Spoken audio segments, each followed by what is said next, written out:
Why are we going to rob the patients of that choice and say, no, it's got to be one way. It's got to be 3 times the price, and it's got to be, you got to find an orthodontist and go in that office. Dentistry is clearly trailing behind on the telehealth, and I'll tell you why.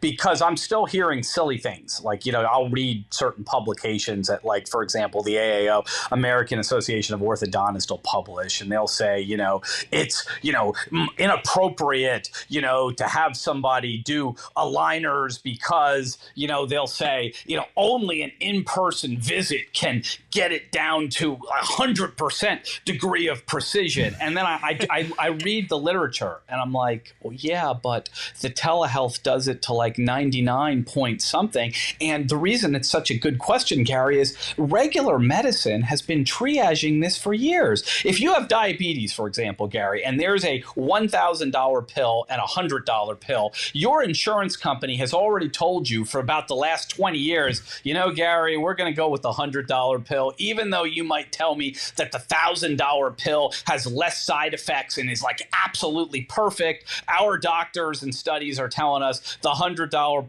pill does good enough. It may not be quite as good, but it's good enough, and that's all your insurance is going to pay for. And that's been going on for decades. Yeah. So if somebody says, hey, you're going to do sort of a clear aligner program without seeing a dentist, and it's going to be really good, but maybe just not quite to the precise, like to the millimeter, precision of if somebody's like standing in an office, that's been going on for years in healthcare. And why would you deprive a consumer who quite frankly doesn't care and can't notice in many cases the difference between, something that only somebody that's a trained expert under a microscope or something can notice. You can't notice it to the naked eye. You're very happy with the results of your orthodontics. You got it at a lower price point. You got it with greater access. It was more convenient for you. Why are we going to rob the patients of that choice and say, no, it's got to be one way. It's got to be 3 times the price, and it's got to be, you got to find an orthodontist and go in that office, even if you live in remote Alaska, Hawaii,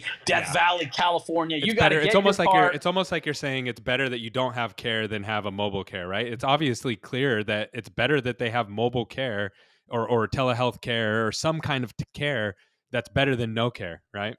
Well, yeah, and it's good. And here's the thing. It's good, okay? It's not bad. I mean, this idea like, well, it's better than nothing. No, it's actually really good. And in a lot of cases, the telehealth stuff is just as good as anything that happens in an office setting. There will be some instances where it's marginally better, or maybe if you go to the office, but why would you take that choice out of the consumer's hands? Gary, I've been to Indian reservations. With this great career I've had in dentistry, I've been to Indian reservations. I've been to remote islands in Hawaii where the dental board meeting has to occur on Zoom before Zoom.